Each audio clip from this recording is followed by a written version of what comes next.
NBA News and Rumors is presented by Manscaped. Harrison Graham and Chase Sr. with you. Head over to manscaped.com/chat. You can get 20% off, plus free shipping of all of their men's grooming products. Let's start with Damian Lillard trade rumors, Chase. There's a lot of smoke around Portland right now. Are they going to fire Terry Stotts? Are they going to split up CJ and Dame? How about a rumor to the Knicks? Mark Berman of the New York Post says if he's available, expect the Knicks to pounce. This is one of the juiciest rumors that you could cook up right now for a few reasons. One, it's Damian Lillard, who's one of the most lethal scorers we've ever seen. Two, the New York Knicks, shout out to Marshall Green, they are soaring right now, red hot. And what do they need? They need a point guard. And according to Mark Berman, the Knicks will be ready to pounce if the Blazers do shop Lillard. Now, a few things at stake here, because Damian Lillard has said, I don't like super teams. I love staying in Portland. I want to stay here for the rest of my career. He's not a guy that would request a trade. I don't believe in teaming up with other forces, but they haven't really had a lot of playoff success. They made it to the Western Conference Finals once, so if they go out early this year, does he get tired of the situation out there and the lack of winning? Maybe. Let me add this too.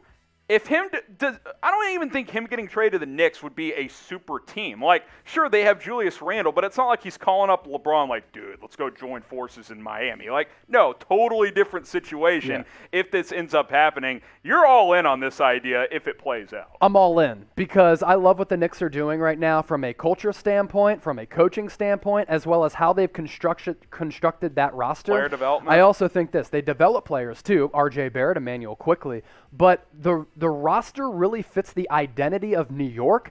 So does Damian Lillard. And I think he would be the final piece for that team. Now, I don't think he'd be able to take as many shot attempts as he has with the Portland Trail Blazers because you got to dish it out a little bit. There's got to be a little evenness in terms of letting Julius Randle cook a little bit. Game. But let's say his numbers go down from 28 to 25 and he takes 5 less shots a game. I think that lends itself to the Knicks with Damian Lillard being one of the most scary teams in the Eastern Conference. And I also think Dame could be a guy that gives you 24 and 10. We've never seen him be a double-digit assist guy, but I think with the proper teammates around him, he could be that guy because his primary sidekick throughout his career in Portland has been C.J. McCollum, who's also an isolation guard. So it's not like you're getting a lot of assist opportunities there with McCollum next to Dame. Dame time in the Garden, Chase, that would be electric. Especially when the Mecca, that is Madison Square Garden, is allowed to have full capacity fans back. That place has already been rocking over the last couple of weeks with the red-hot Knicks balling like they've been balling. Imagine Damian Lillard in that building with a full house. My goodness, fireworks, baby. Absolutely love the prospects of that. And if I'm Damian Lillard, hey, NBA players, they have a bunch of power right now. It's a player empowerment era, right? So, hey, why not? Hey, it'd be very, very fascinating. I love his old school loyalty mentality, but they blow things up. They fire Terry Stotts. Don't be shocked if they make some roster changes. Will the Blazers trade Damian Lillard, type T for trade, type K for keep? I would never trade this guy if I was Portland because he's awesome. He wants to be there. He wants to win there. But if you blow things up, things can change. Get your votes in, T for trade or K for keep. Let's talk injury updates now. James Harden, could he be returning soon, Chase? He's missed the past 15 games, but he thinks he could be back very soon. What's crazy, too, is when he first suffered this injury, they didn't think he was going to be out of the lineup long. 1 or 2 games. The problem is it was more serious than they thought. Then he tried to ramp up his basketball activities, and he re-aggravated the injury. So I'm really concerned about the Nets as we approach the playoffs because KD, Kyrie, Durant have only played 7 games together, haven't had a lot of time to get acclimated with one another, and they're going to have an opportunity without James Harden over the next 5 games with KD in the lineup to form a little bit of consistency, but I don't know what to make of the Nets and if they can make a run to the finals when you consider the fact, 1, they're terrible defensively, 2, haven't played much together. Yeah, and you look at these upcoming games, you got a tough game against Denver, the Bulls are coming up, but James Harden, I mean, he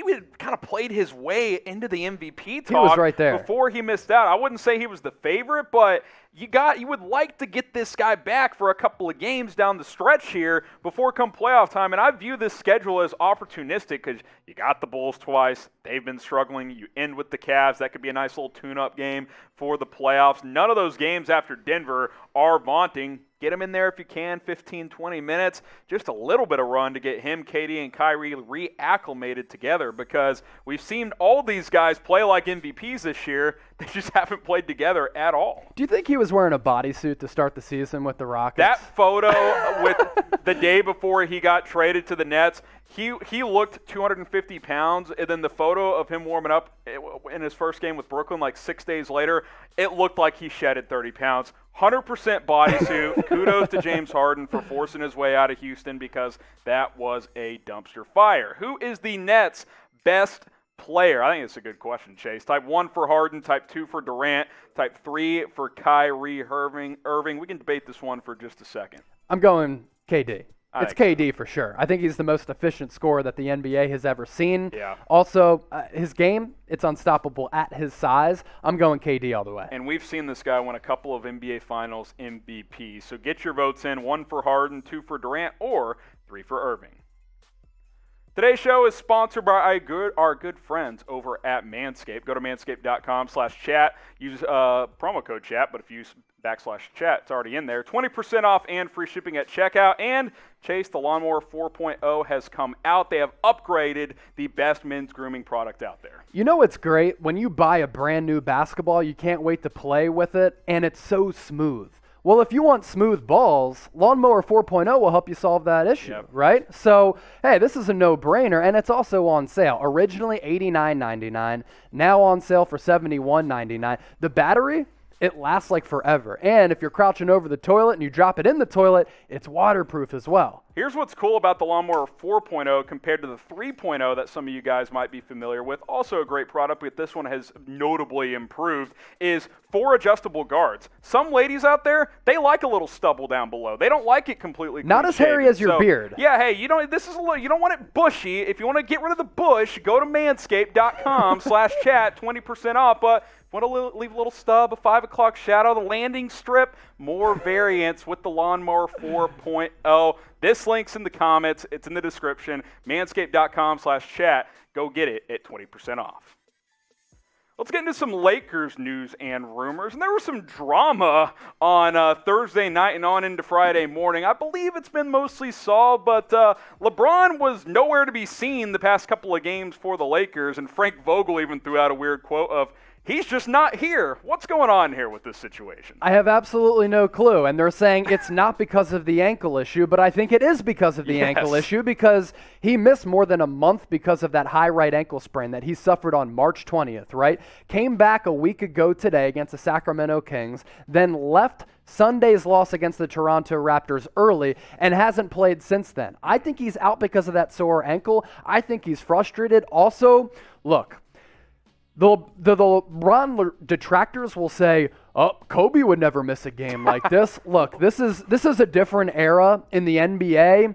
I just think he might be a little mentally exhausted because they played deep into the season last year. He's dealt with some injuries this year. There's been a lot of social stuff going on, and we know that LeBron is very invested in all that stuff. Maybe he's just taking a break, but I have no idea, and it's not good news for the Lakers. So Dave McMenamin confused all of us, but I think he cleared it up on this second tweet. We'll show this first one, though. Frank Vogel said LeBron's absence from the Lakers' past 2 games are not medically related. When asked about the reason James was not present, Vogel said he's just not here. Added that James was at shoot-around Thursday but will not join the team in Portland. And then McMenamin added this, LeBron James's absences from the Nuggets and Clippers games were considered excused by the Lakers to allow James time to, quote, stay off the ankle, dealing with that ankle injury, of course. A source with knowledge of the situation tells ESPN.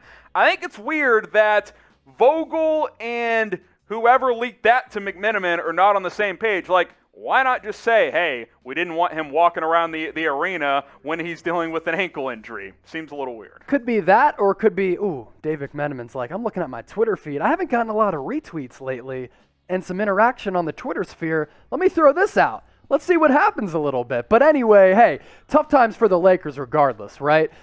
They have suffered so many injuries. They've had a lot of bad luck. AD calf, Achilles strain. Slid down the LeBron, standings. ankle. They signed Andre Drummond. A lot of people were excited about that. He misses time because in his first game with the Lakers, he loses his big right toe. Dennis Schroeder out because of COVID protocols. Not literally loses it, but loses his toenail. Yeah, he lost his toenail, not his toe. Sorry, clarification. His toe's gone. He's not Stubbs from Happy Gilmore. I apologize. But anyway, tough times for the Lakers. Hey, as long as they're somewhat healthy for the playoffs, I think they're going to be okay. Shams threw this out here earlier today as we get back on track. Andre Drummond's toe has been located, folks. Sources tell me LeBron James is aiming to return to the Lakers lineup next week. I'm told the likely return scenario is Tuesday or Wednesday when the Lakers play the Knicks and Rockets at home. The Lakers and James won't rush his return from this sore right ankle. They'll make sure when he does return, he'll be as close to 100% as possible. So you kind of look forward here at the Lakers' upcoming stretch. You got Phoenix, you got the Knicks, you got the Rockets. That's the stretch where Sham says maybe you could expect to see LeBron there.